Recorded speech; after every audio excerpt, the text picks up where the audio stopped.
Hello and welcome to Great Karate Myths, the show where we kick down the legends and chop through the misconceptions of martial arts.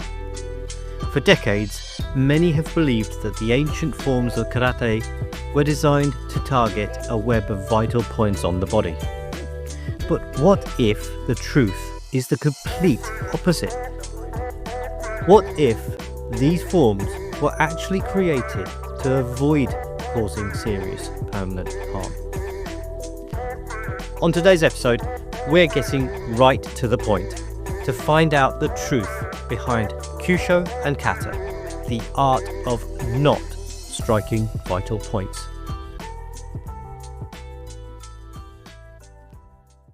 So, those unfamiliar with terms, Tom, Kyusho, what are we talking about? Kyusho is a vital point, which is an anatomical a part of the body that's particularly vulnerable to being struck or hit.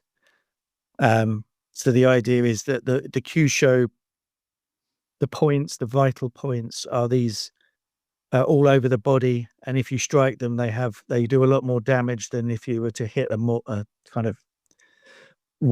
better armored area. So the jawline, there's a point along there, and the side of the neck and the temples, they're all considered Kyusho or vital points. So yeah, just to kind of get that rolling. But there's sort of two main streams of that, which one is the kind of Western anatomy and physiology side, which is the anatomical weaknesses, and then other schools of thought on Kyusho go into the traditional Chinese medicine roots, which looks at Chinese medical theory and hitting at times of the day and disrupting qi and all that kind of stuff. But that's not really what we're talking about today. The idea is this, the premise is this, that one big area of kata application, or one that really took off particularly in the 90s, was this idea that the kata were mapping Kyusho points or vital points, particularly the antique forms like Naihanchi and Seisan and so on. And that within the kata were the maps of striking vital points to cause knockouts or worse. And I suppose the main thesis here is that that's just not true, and we can prove it, if you like, and that the research into the antique kata has shown something to be that there's the complete opposite, actually, that there's an avoidance of striking what might be called a vital point or a vulnerable area. The strikes used in the antique forms actually avoid causing serious damage and seem to avoid going for knockout or worse. And they tend to hit the limbs or the legs, the arms or the legs, which is, it's the complete opposite. So when the antique forms, which are generally weapons based, are striking, they're hitting in a way that is intending to not cause any permanent damage. It's for dealing with the moment, if you like. So if it's to disarm or just incapacitate it to the level of to stop what they're doing, or to be arrested, or to remove, or to disarm a weapon, that's the kind of extent of it. It's not to destroy someone's, break a limb, permanently damage tissues, or or bones and things like that, or to put someone in a coma or anything like that. That's the sort of leaping off point with it, really. The antique forms have been interpreted as deadly knockouts, but in fact, what we found in exploring the original functions, that they actually completely avoid dangerous areas and vital points. Yeah. I recall reading there's sort of 36 plus vital points. Where are these recorded? There's different charts in the Bubishi, and then there's the charts in Gichin Funakoshi's Karate Do Kyohan. and other books, as other karate books as well. And the charts are there with the kind of general Kyusho points that are used in karate and that have been suggested that were to be applied, to be used within the antique kata. And yeah, those with the actual functions of the antique kata actively avoid those points. So the most common one is the carotid artery on the side of the neck. You see that a lot in Kyusho demonstrations, where they may hit a point on the arm or something like that and then hit someone in the side of the neck to momentarily knock them out, or the side of the jaw or something like that. The antique forms don't do that at all. They don't hit the jaw at all. And it's interesting that it stays away from that area. So one of the common problems, if you like, in interpreting kata for unarmed combat is that most of the antique forms, the arms are in the middle area of the body, the middle position. Very rarely do they come up high, as you would what you might expect if they were geared towards knockouts or street fighting or something like that. And lots of the striking takes place at a chudan level, the mid-level or below, and which again doesn't it doesn't quite make sense if it's unarmed fighting or street fighting or for knockouts or whatever, that kind of intention. But when you have a pair of sai in your hands or a pair of tonfa, or you're disarming someone and you've taken hold, or you've got a grip on, striking the limbs is very effective in terms of contributing to that disarm or ending that situation, or and being struck with a pair of sai on the arm or a pair of tonfa is very, very, very effective. And what you don't see in the antique forms are lethal ways of doing that. So the simplest way of disarming somebody, for example, armed with a knife, if you've got a pair of sai, is just to absolutely smash down through the forearm. It's the most basic thing you could do. You could, like swinging a stick or something like that. It's very, very easy and it's very, very effective. You don't see that at all in the antique sai forms. So there's a reserved way in the approach as well, because the most effective way that could be argued would be that is not present. What is present is a way of establishing contact, pinning and trapping, and striking the limb in a controlled, measured way that doesn't seek permanent damage or isn't careless in the way that it strikes. There's a consideration, I suppose, in the outcome that you wouldn't expect in unarmed fighting or no holds barred or something like that.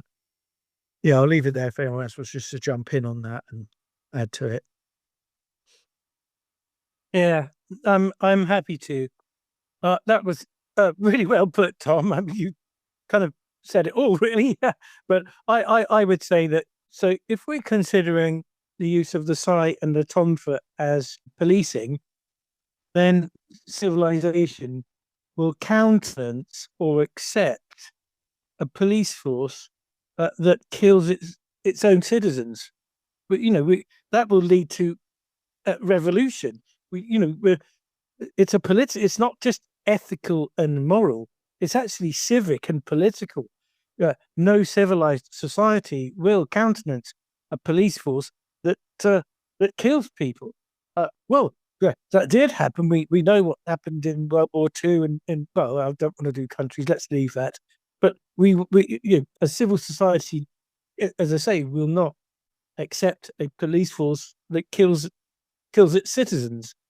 And what's happened within the martial arts is a confusion where military warfare arts have been conflated or confused with policing and civil and arresting. So the object for the sai or tonfa or unarmed civil arrest is not to kill the person you're dealing with, and the ethos is to inflict minimum damage, minimum harm. That's the protocol. It's not to smash them in the larynx or to hit them in a way that causes cardiac arrest or something. It's the last. That's the worst possible outcome. If you're a police officer and you kill someone, you're in serious trouble, and not to mention the the regret you may well have, unless you're a complete psychopath. So the idea, the problem, that there is a problem where the word martial in martial arts gets conflated with military arts, with warfare. With the object of warfare is very different from the point of policing. Very different indeed, and the two have become confused. So the kata that we talk about, the antique karate kata, are not military. They're not warfare. They're not about killing people, and they're not about an army going into action. It's completely separate, completely different, and therein lies quite a problem in confusion of terms. Matt, you got a question? So is it fair to say then that in order to sort of give some justification to the use of ballistic striking within karate, that an older, probably separate tradition from the classical jiu-jitsu systems, the atemi systems there, have been sort of brought in and mixed with the karate in a much more contemporary period with Gichin Funakoshi to try and give some justification for the focus on ballistic striking. Is that fair to say? Yeah, definitely. And that, we were talking earlier, I think, about Andreas Quast's article that he published in June, how karate adopted jiu-jitsu vital points without knowing it. Great article. It's available on his Patreon. He talks about that and how it's become layered in, and it found popularity certainly in America and Europe in the 80s and 90s with the rise of pressure point strikes and pressure point knockouts, and then suddenly all the antique kata were being interpreted as that. There was no suggestion that that's what the antique kata were for. Before, in terms of pressure points, wasn't suggested that that's what they were for before that. I don't think it's just not talked about very early on. It's something, as you said, that's been layered in later on, so it obscures it. So the Kyusho and kata don't really go together. The antique forms, I mean, there's no place for them there, is because you actively avoid, as I said, that is the main point. You seem to be actively avoiding causing any kind of serious damage or harm by not hitting particularly vulnerable areas. And, if you're hitting someone on the arm with a pair of Sayo-tonfa, it doesn't take a lot to do immense damage.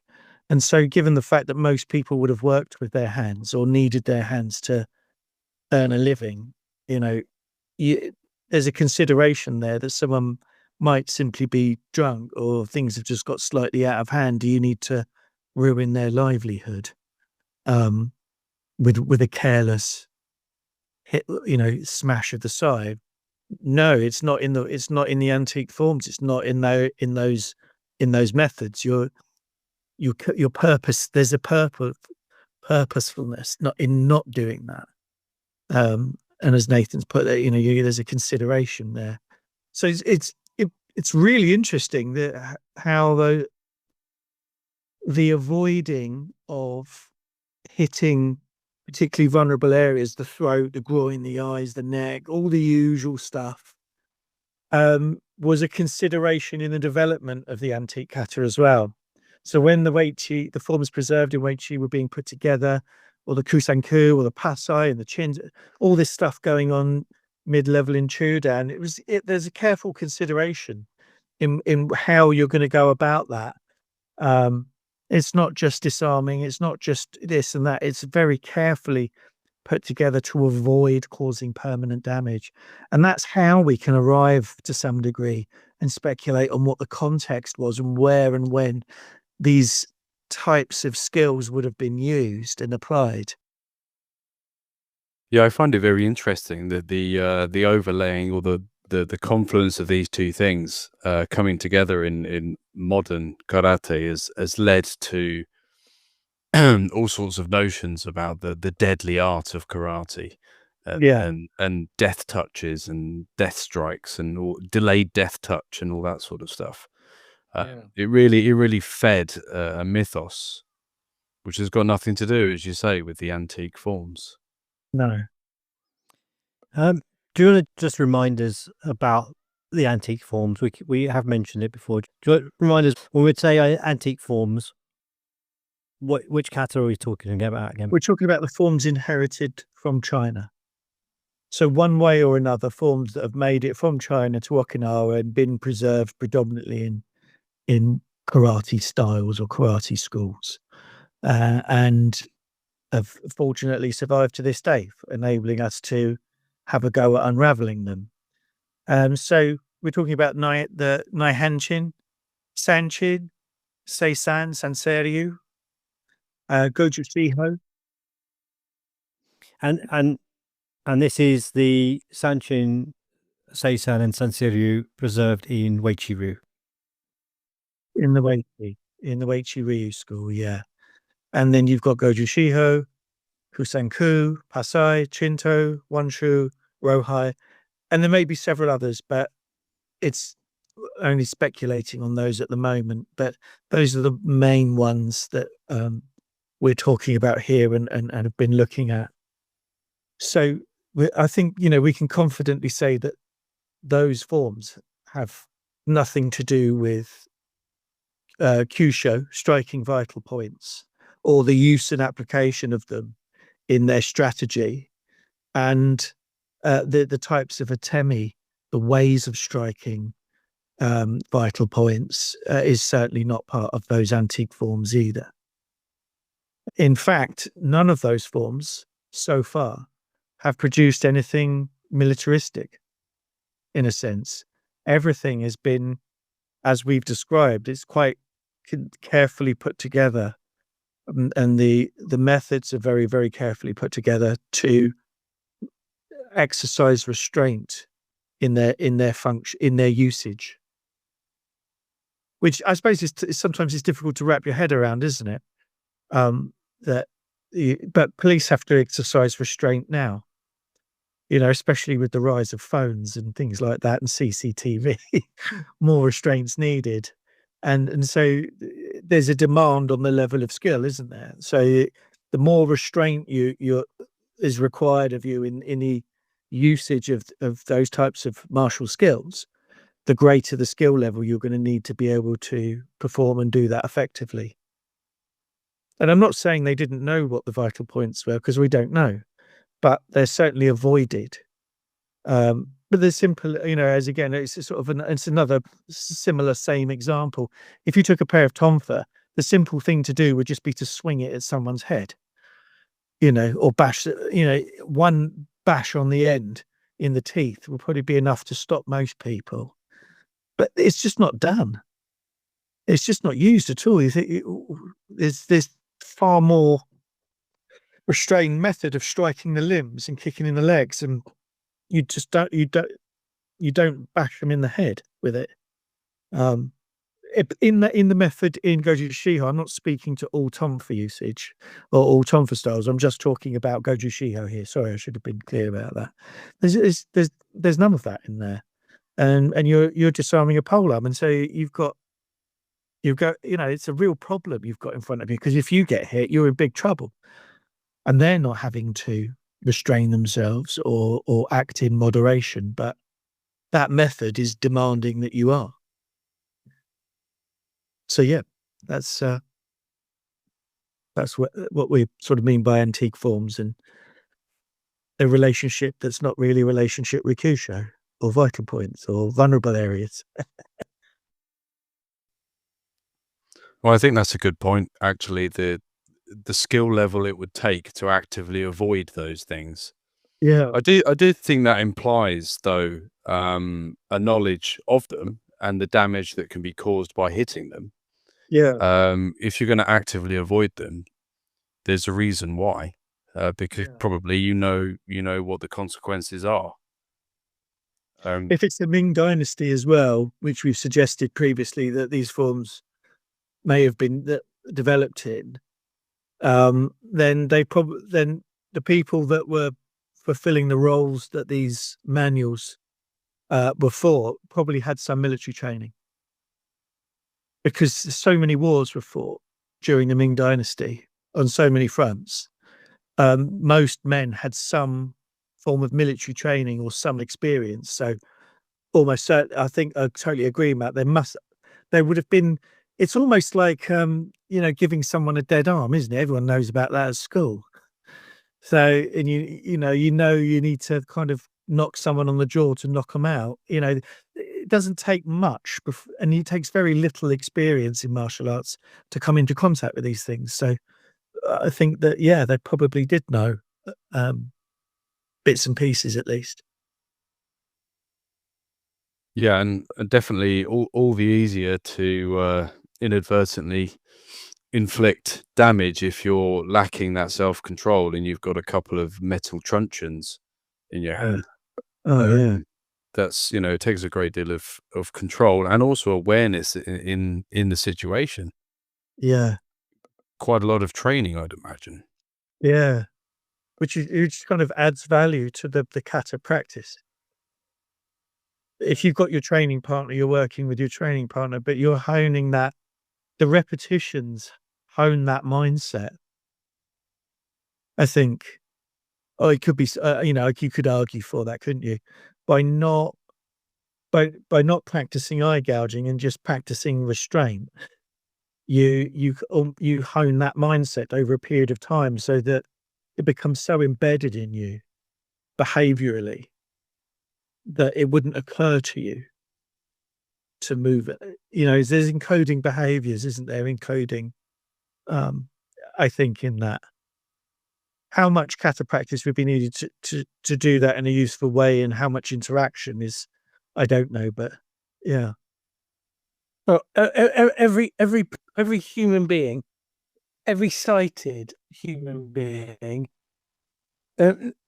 knows what it's like to get a poke in the eye or an eye infection or I remember a visit to an optician and they said, well, if you really need to protect your precious gift, and I just took it for granted. I'd taken it for granted.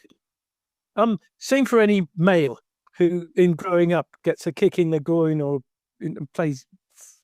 As you know, I played rugby and football in the UK, in England, and that knock in the groin was debilitating, and I didn't need lessons to understand where my essential vulnerable points were.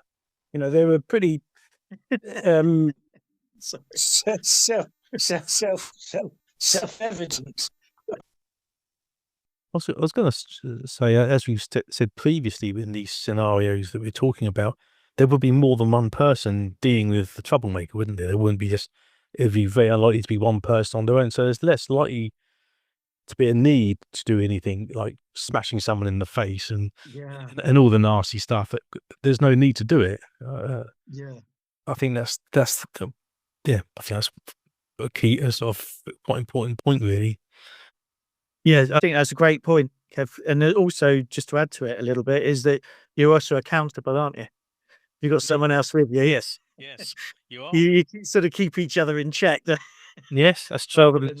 Totally true. Yeah. Yeah. That's, Yeah. so you wouldn't want to be caught doing something unethical. No. Yeah. Risk your job in Yeah. that situation. Yeah. I also think that it helps, accountability wise also, but also it will help you as an individual stay more in control if you've got somebody else. You've got another mind to work with, two of you possibly 3, maybe even 4 together, Yeah.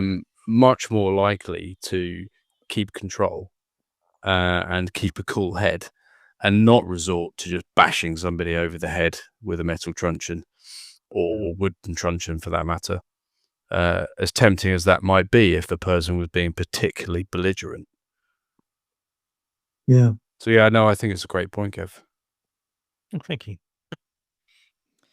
I think it is worth being reminded of the ethics of the past and where we've spoken about embodying those ethics in the practice.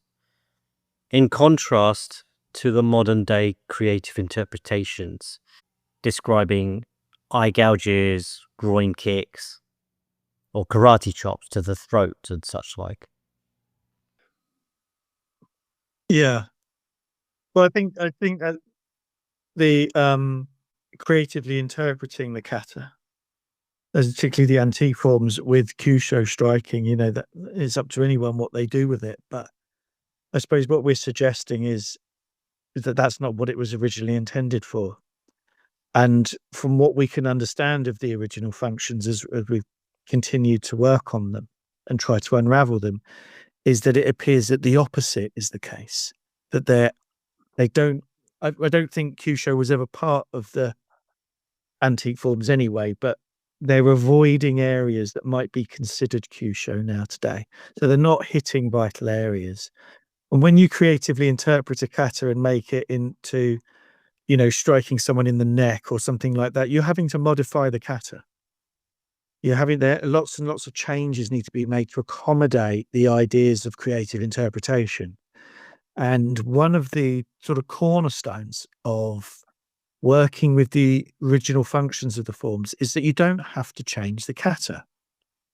The kata is as it should be in order for you to work with the function. So you don't then go out and it's suddenly you're doing something completely different from the kata and having to change 20 different points about it. It's as it is. And it's and that's the only way it can really work in order to be useful as a solo practice. If your solo practice is completely different from your applied usage, then what use is it? You're doing two different things, which is something that's tended to happen in modern karate. And just to answer that second point, Shania, as well, yeah, that the more you practice the kind of internal restraint and not the kind of ultra violent responses to things, it has an effect on you behaviorally and psychologically. If you get so used to just striking the limbs with a pair of sai, for example, it doesn't occur to you. I mean, if you were frightened or severely panicked or in a life or death situation, I could see someone stepping out of it and that might be a response to it.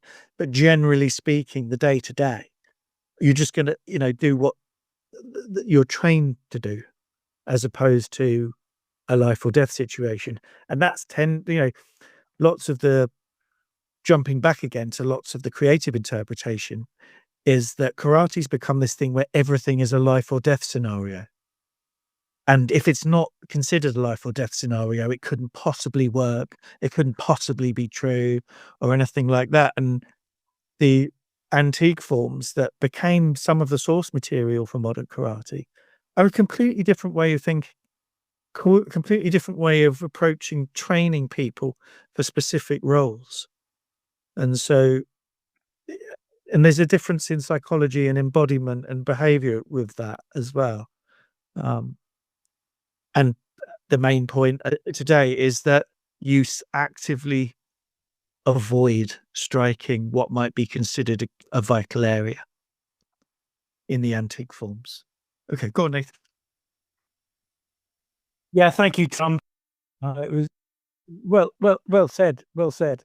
I think because it's the word psychology that fired me up there. That it's what triggers what causes the desire for extreme action and punishment of the bad guys and the villains is fear, and a lot of martial arts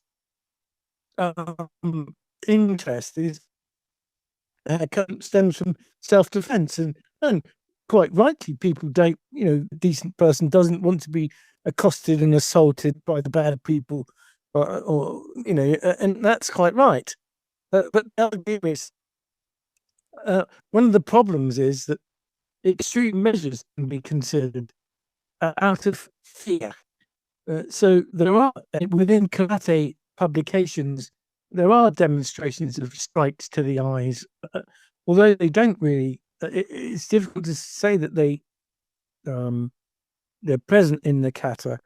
There are plenty of manuals that show kicks to the groin and videos that show same, and as I say, strikes to the eyes and the neck. But the way to consider this properly, let's take we're always talking about Sanchin. Well, it's not me that originally said that Sanchin is the beginning and ending of karate. It was more esteemed people than myself. So Miyagi Chojun Sensei, Yamaguchi Gogen Sensei, these stalwarts of Goju Ryu karate.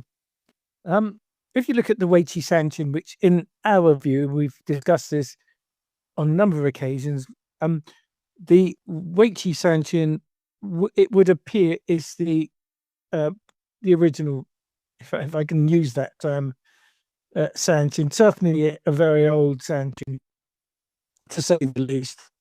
When it's interesting that with all the turns in section 1, it's divided into 3 sections, and section 1 is repeated and repeated on turns, and it's repeated 12 times in section 1, which is sort of what appears to be a spear finger thrust.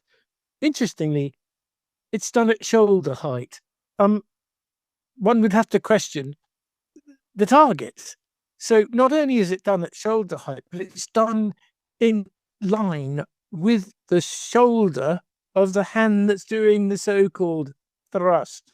So the thrust goes out at shoulder height, and it's not even centered. It's not to the neck or the throat. It goes to, to the side. It's not even in the center. It's not centered. So this thrust has 2 issues that I considered years ago. Thought, what's going on here?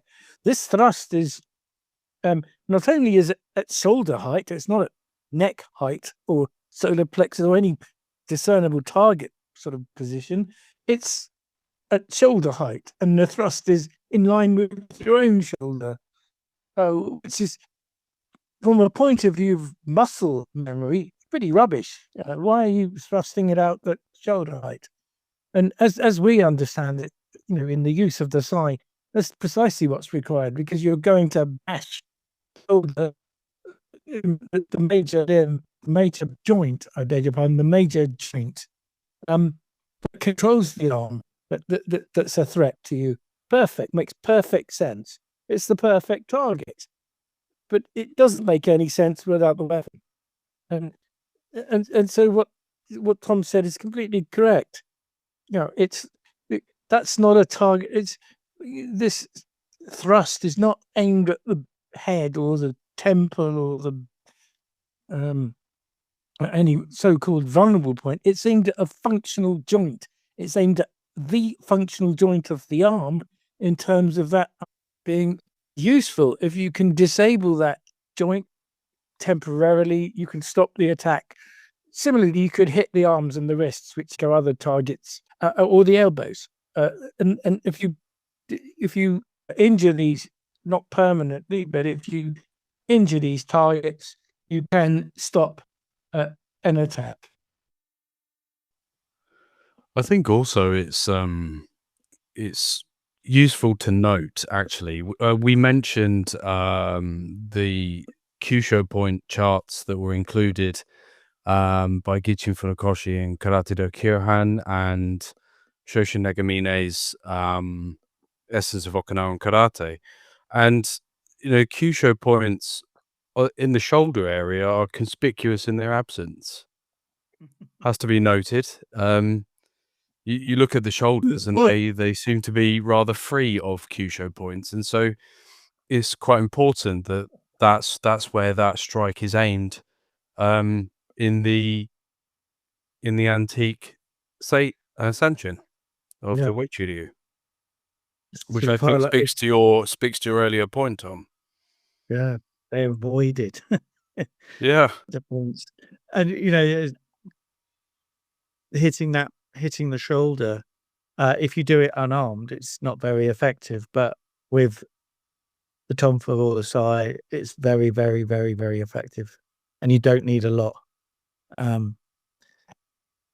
So yeah, and the antique forms as well. Just following on from Matt's point, and what is described in Andreas Quast's article is that Kichin Funakoshi is the first person to in his 1935 book, is the first presentation of vital points in a karate book. And the antique forms arrived long before that in Okinawa. And so, those Kyusho charts come from jujitsu manuals, according to the article. So they're not even sourced from China or where the antique forms were. So you've got a distinctly separate stream of information coming in there, which has later been overlaid. Chinese antique forms with Japanese Kyusho have been blended together in modern creative interpretation, but they don't belong together. The opposite, in fact. The only relevance is that they highlight where not to hit or what the antique forms are avoiding. Yeah. Is that article available publicly? It's available. Yeah, it's on his Patreon page. We'll put a link. And I think it's free to download. It's absolutely fantastic.